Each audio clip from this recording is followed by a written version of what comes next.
Alrighty. Hey there, movers. Welcome back for your Monday movement series.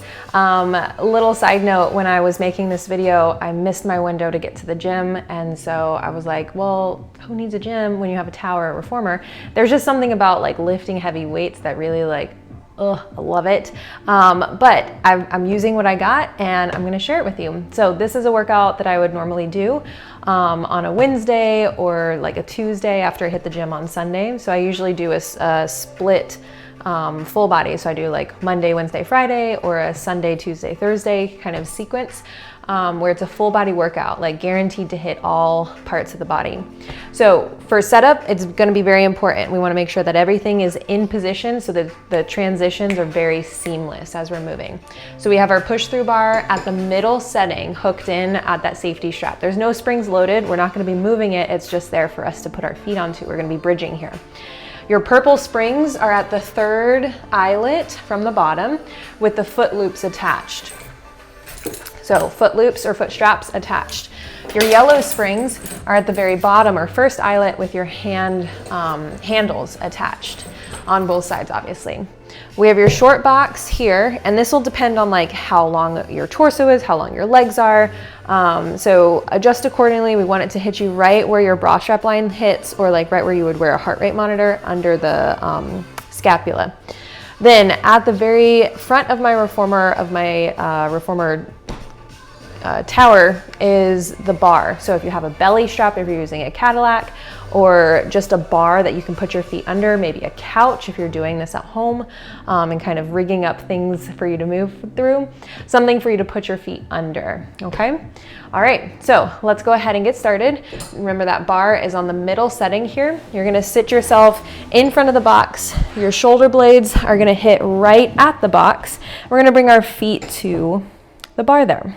Okay, hip distance apart. We'll let the hands come back into, or the head come back into the hands. And so this just allows us for a deeper depth which means more range of motion. More range of motion. I love when that happens. Like, this is so goofy. As I lift, exhale. As I lower, I inhale. We're going for 10 of these. So if you wanted to move through this sequence just one time, great. Or if you wanted to try to beat your time as you're moving through this sequence, do the rep scheme again and again and again, trying to get through with good fluid movement. 3 more. Hold at the top in 2. Then final 1.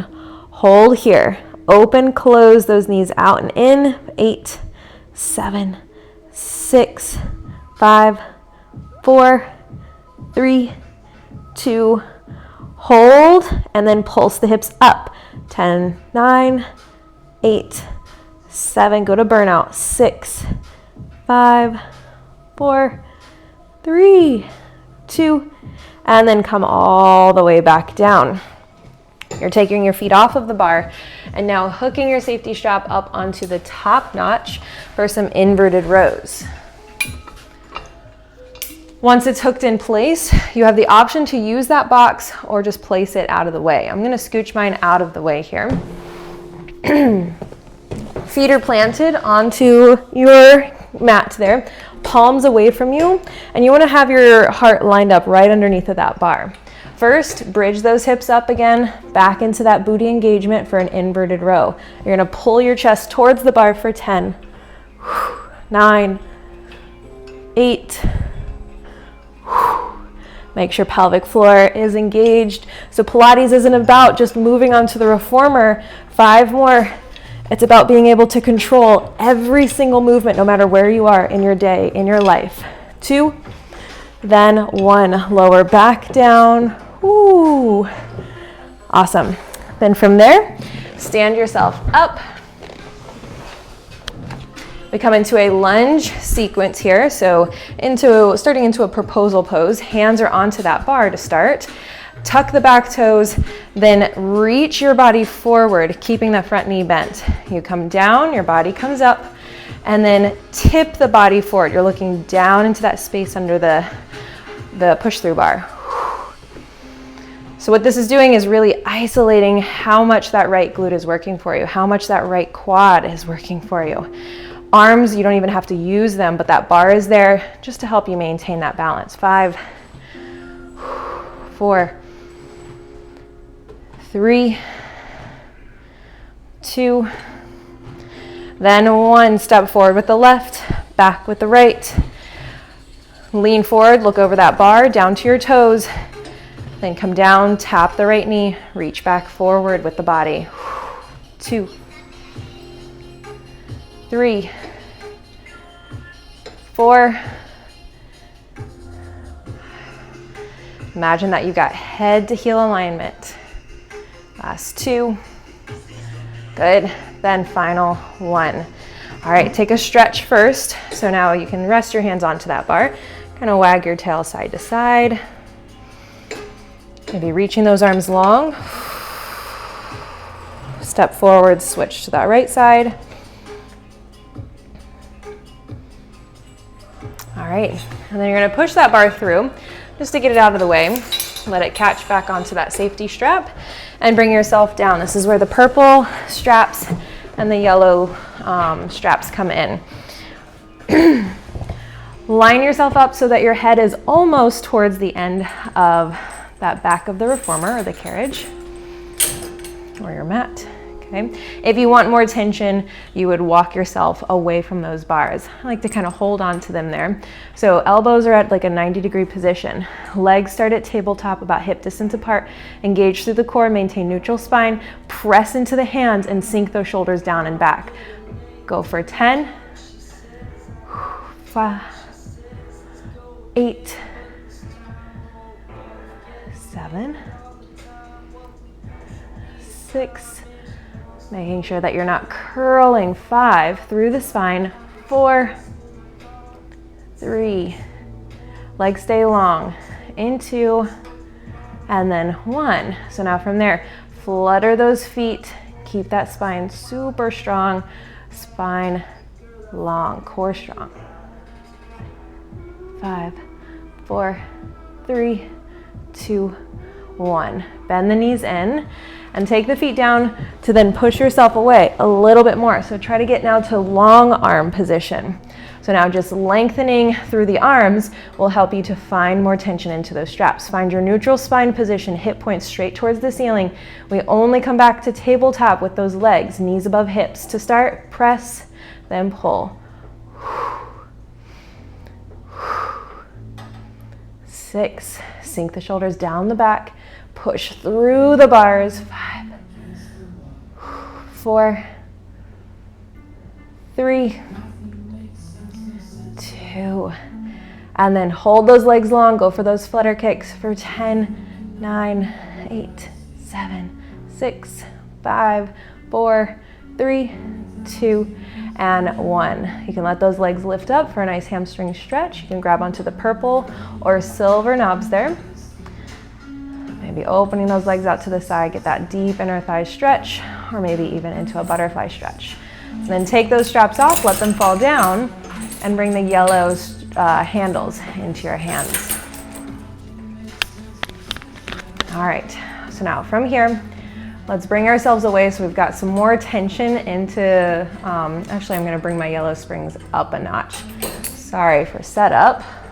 Thought we were gonna have some more tension there. All right, so now from there, elbows start right next to your rib cage. Make sure that you're not gonna be like doming or pushing out through the belly like this. Instead, we wanna draw and pull across the belly. So transverse abdominis is engaged. External and internal obliques are pulling upward and inward. Elbows are tucked in tight. We go for a tricep move here. It's very similar to a dip or tricep extension.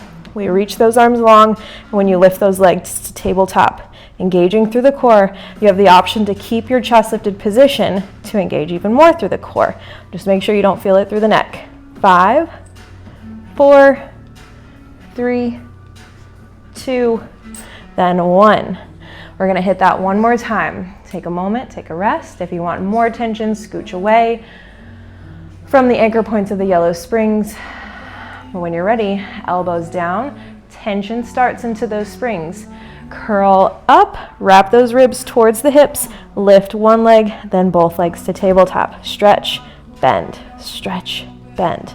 8, 7. If you want more challenge through the core, legs long. 5, 4, 3, 2, then 1. Good. Take a break. All right, so now from here, we're gonna roll ourselves up. And this is where our box, we don't need that anymore. So just take it off to the side. We're coming into those hyperextensions here. And then we'll finish with some one arm pulls. So first we come into a prone position. Those legs come underneath, right hitting the, under the bar, hitting right at your Achilles tendon there. Once you're down onto your front there, bring your hands underneath of the forehead. Turn the toes out. So like you're in that externally rotated position and like push the butt into the mat there. Try to pull the belly away from the mat. And now from here, lift up, lower down. It's not going to be a very big movement. It's a very powerful one there through the glutes. To make it easier, bring your hands down by your side or keep your hands up by the forehead. 5, 4, 3, 2, then 1. Hands under the shoulders, pull back into a child's pose, hips towards the bar. We're gonna hit that one more time. This time with a little bit of rotation. As long as you're not feeling that like in the low back, you want it to hit the glutes.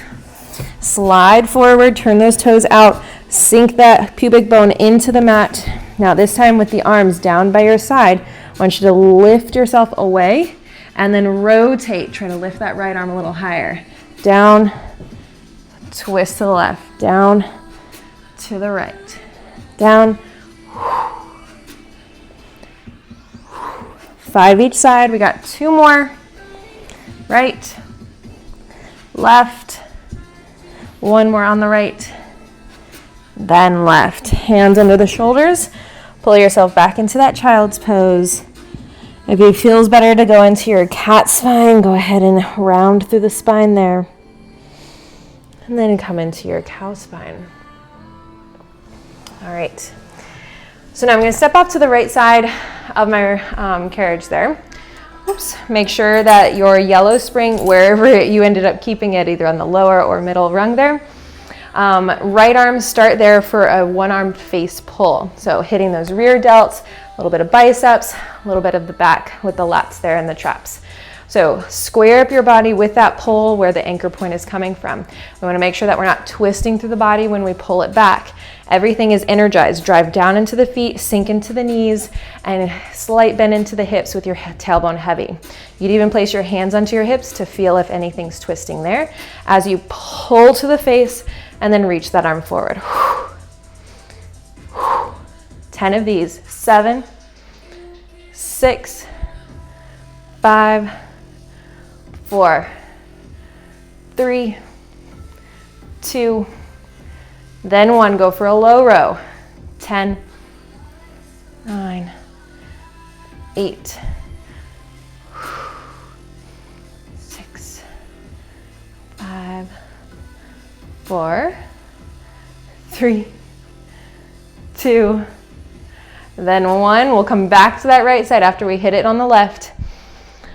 So now right hand onto the hip, soft bend into the knees, scoop down through the tailbone and pull back for 10, 9. Watch any rotation that might be happening. 7, 6, 5, 4. Always try to feel or come back to that core. 3, 2. Then go right into that low row. Thumb up, palm in. 7, 6, 5, 4, 3, 2, then 1. Come back to the right side. First, we're starting facing towards the risers, and we are going to now add that twist. Bring your right arm next to your body and allow that spring to pull you towards the left. Now, as you pull that spring back, reach forward with the left. Continue rotating just from the waistline, the ribs, the shoulders, the head. All of that movement, though, is coming from that thoracic spine. 6 more. 6, 5, 4, 3, 2, and then final one, you're gonna come to face towards your reformer into a sort of like goalpost arm position. Find your Goldilocks. You step out further away from the anchor point for more resistance or closer towards it. Just make sure that the spring doesn't start really sad like that. So there's at least some tension when you start. Hand onto your hip to stabilize, soften into your knees. Make sure that tailbone is heavy, core is engaged. As you exhale and press up, give yourself a side bend towards the left and come right back into that starting position. 8 more. 7. And maybe you can start to like feel how low can your left arm go down the left leg for 5, so we can compare it to the other side. 3, 2, then 1. Okay, so I was hitting like right above my knee on that left side. So now left hand back into that low row position. Right arm pulls back, and now allow that spring to pull me into that rotation. Make sure that the hips don't twist with me. So if this is happening when we're rotating, that's what we want to avoid. We want to keep those hips stationary. Anchor down into the ground like you're standing in the middle of quicksand. Then from there, punch that right arm forward, pull the left back, and repeat. 9, 8, 7. All this rotation helps to free up space in the spine. 5, 4, 3, and you also notice how one side might be tighter. 2, then final 1. So now on this one, I'm going to be facing away from the camera here. Right hand onto the hip. Find that Goldilocks space right where you have enough tension. Feet are hip distance, tailbone scooped, or at least heavy. So find your neutral spine while you're standing. As you exhale, press up overhead. Then bring yourself back into your start position. So I'm about the same. Right hand is ending right above that knee. 6, 5, halfway there. 4, last 3, 2, and then final 1. All right, so you can place that spring down. Give yourself a round of applause for getting through that Movement Monday sequence there. More of an athletic flow, and so just remember that the setup is going to be key. We ended or started with our yellow springs at that middle height to give us more of that tension with your triceps, and you'll just need that bar at the right position for you to get into those hyperextensions, working through those glutes. So with that full body movement, hope you guys feeling more energized, ready to tackle your day. Have a great one. See you next time.